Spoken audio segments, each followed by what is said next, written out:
Hey there, Bioland here, and welcome back to another video. Today we are talking about Grancrest Senki, or Record Grancrest War, Episode 20, Pitched Battle of the Three Forces. Now I'm going to try to start with some of the minor details and then jump to the more important stuff. One of the most minor details, in my opinion, was pretty much the actual fight between the Alliance, the Arctic Treaty, and the Union. Really not much happened or was important during here. We got to see a magical beast probably for in quite some time. That was actually trained not to attack people that it wasn't supposed to. And this looked kind of like a rhinoceros, so there's that. Well, after the magical beast was killed, the Alliance kind of falls back to gain more support. But they're pretty much cut off by Elastic David and Selge. So Elastic David being a front attacker, while Selge stays behind and has his men fire a barrage of arrows. Now this kind of was a good fight scene, just we didn't really get to see much of it. But one of the best parts of this minor details was Irokai. She was fighting the Nordics on the sea again, not really the sea, more of a river. And apparently, Nordic Sea King Eric had a son. Oh, excuse me. Sorry about that. And I'm pretty sure you can tell by my language when I said had a son. Because Irokai uses fire ships to spread fire. The Nordics evade them, but then all of a sudden, Laura uses magic and there's a giant explosion.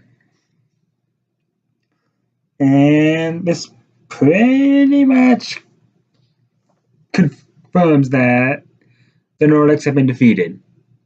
And the Nordic Sea King's son, whoever his name was, I don't really know, I didn't see it, the subtitles, is dead.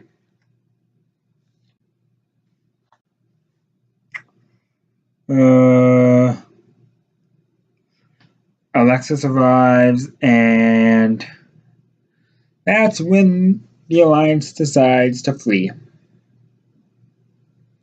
And Theo proposes the same thing. So I'm trying to write down timestamps. And most importantly, Theo wants to have a summit with the three leaders, which would be Alexis, Marine, and, himself. And Theo has two proposals. One, Marine and Alexis call a truce and end to the war, and Theo will pledge loyalty to them. Or, no, actually, they call a truce to ending the war. Or I think that was it. Don't really remember that well. The second one was definitely they call a truce. Yeah, it was Marine and Alexis call a truce. They pledge loyalty to them. Or Marine and Alexis call a truce and get married. And of course, they pledge loyalty to them. But Marine is not having any of this. She basically says no to everything because, we finally learned her true intentions. She does not want to get Alexis involved with the true enemy, the Mage Academy.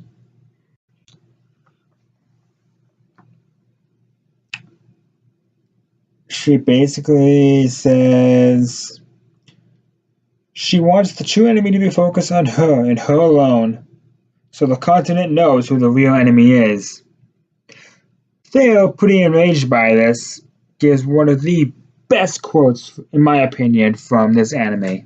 And that quote would be, "It's ridiculous for you to be the only one to sacrifice yourself.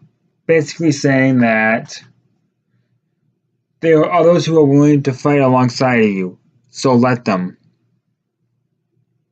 And of course we know that Marine's doing this because she still loves Alexis. And we actually get to see this because our cheeky little Alexis, or Alexis, I can't really pronounce his name very well, decides to show Marine something that's outside. And this was definitely one of the most heartwarming moments of this entire series in general. You all remember that little flower he left out for her when they first met, right? Yeah, he did it again. But this time, instead of flower petals, he's using his men. Yeah.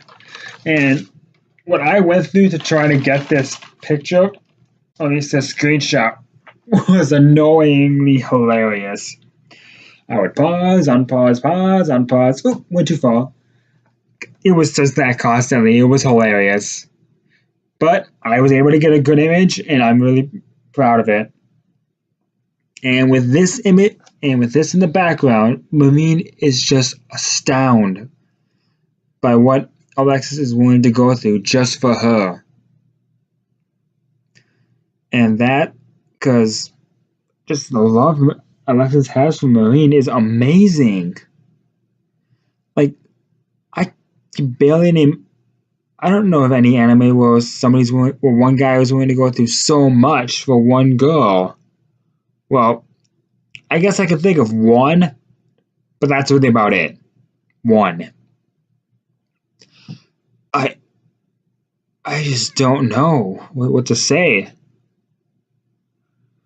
Just like anime makes a lot of people, the villains, seem hated, but by the end of it, like when they're no longer considered villains, you just can't hate them.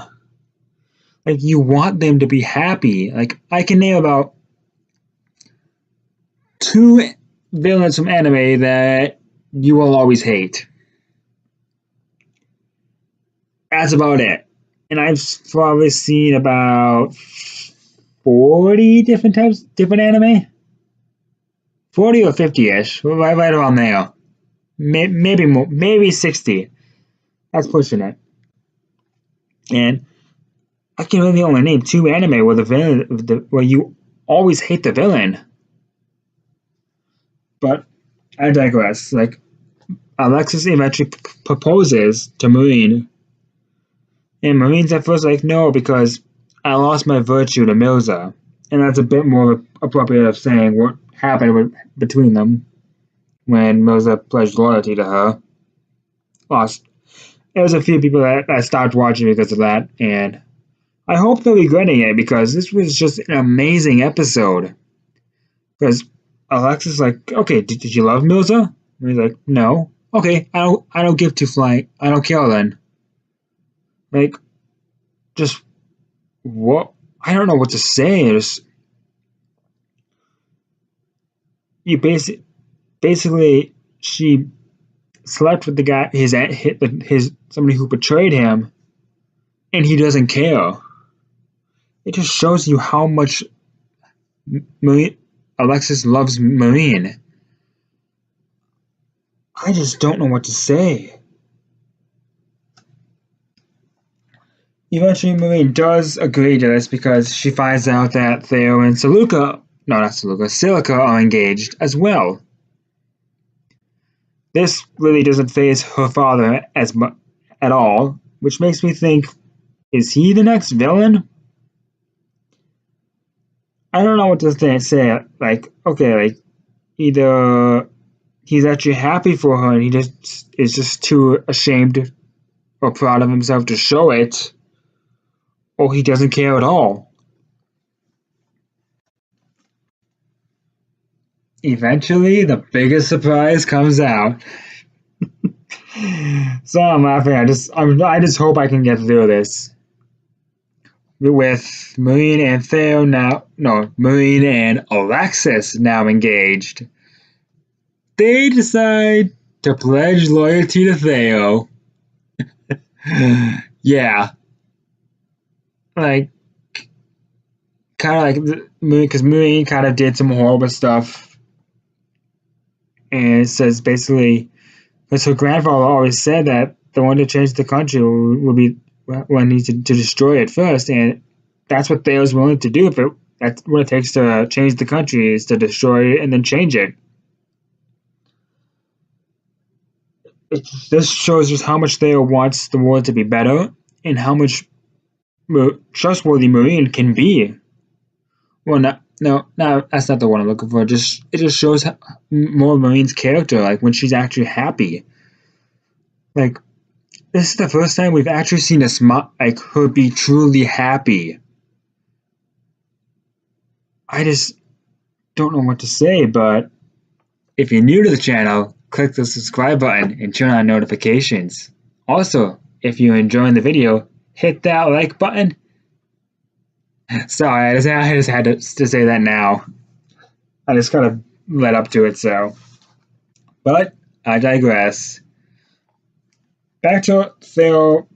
Back to Marina and Alexis wanting to pledge loyalty to Theo. Theo doesn't decline it, he accepts it because of Silica, saying, let's just change the country first, and once that's done, give the quest back to Alexis, and we can go back to Sistina, like we planned. Because granted, Silica and Theo do love each other, and well, I guess Theo's another character willing to go through so much just for one girl, but I still think Alexis is willing to do more.